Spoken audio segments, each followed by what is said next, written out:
Even cyber crime విషయంలోని కూడా మనం ఏ రకంగా మనం చేస్తే సైబర్ క్రైమ్ మనం అరికట్టొచ్చు. సైబర్ క్రైమ్ లో టెక్నాలజీని బేస్ చేసుకొని కంప్యూటర్ నాలెడ్జ్ ఉన్న ఎస్ఐస్ ని కానీ సిఐస్ ని కానీ తీసుకొని వాళ్ళకి ట్రైన్అప్ చేసి ఎలా చేయాలి, ఇవన్నీ కూడా చాలా క్లియర్ గా చాలా ఇన్ డెప్త్ గా మేమందరం కూడా డిస్కస్ చేసుకోవడం జరిగింది. ఫ్యూచర్ లో డెఫినెట్ గా పోలీస్ వ్యవస్థలో రిఫార్మ్స్ వస్తాయని మాత్రం నేను నమ్ముతున్నా.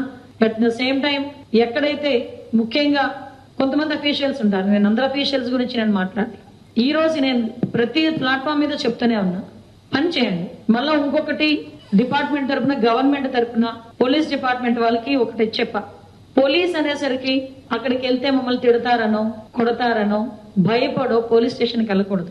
నాకు బాధ వచ్చింది అంటే ఫస్ట్ గుర్తు రావాల్సింది పోలీస్, నాకు కష్టం వచ్చిందంటే ఫస్ట్ గుర్తు రావాల్సింది పోలీస్. పోలీస్ స్టేషన్ లోకి వెళ్ళి పోలీస్ తో ఆ వివరం చెప్పగానే 50% వాళ్ళకి ఆ కష్టం తీరిపోవాలి. అది ఎప్పుడు తీరుతుంది అంటే పోలీస్ కూర్చొని వాళ్ళు చెప్పింది చెప్పినట్టుగా వింటే ముందు, తర్వాత ఏం జరుగుతుంది తర్వాత విషయం. అంతేగాని పోలీస్ డిపార్ట్మెంట్ వాళ్ళే కూర్చొని కౌంటర్ కేసులు కట్టండి, అవి కట్టండి, ఇవి కట్టండి కాదు.